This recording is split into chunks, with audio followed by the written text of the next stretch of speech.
மாண்புமிகு தமிழ்நாடு முதலமைச்சர் அவர்களால் நெடுஞ்சாலைகள் மற்றும் சிறு துறைமுகங்கள் துறை சார்பில் ஆசிய வளர்ச்சி வங்கி நிதி உதவியுடன் செங்கல்பட்டு மற்றும் திருவண்ணாமலை மாவட்டங்களில் ரூபாய் 1141 கோடியே 23 லட்சம் ரூபாய் திட்ட மதிப்பீட்டில் கடின புருவங்களுடன் கூடிய இருவழி தடமாக தரம் உயர்த்தப்பட்ட செய்யூர் பனையூர் இணைப்பு சாலை உட்பட 109 கிலோமீட்டர் நீள செய்யூர் வந்தவாசி போளூர் சாலை இன்று திறந்து வைக்கப்படுகிறது.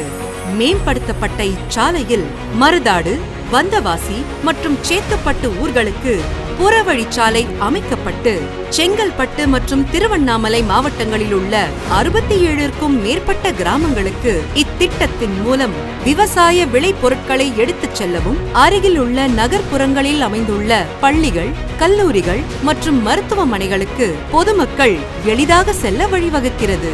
இத்திட்ட சாலையை பொதுமக்கள் பயன்பாட்டிற்கு திறந்து வைத்த மாண்புமிகு தமிழ்நாடு முதலமைச்சர் அவர்களுக்கு நெஞ்சார்ந்த நன்றிகள்.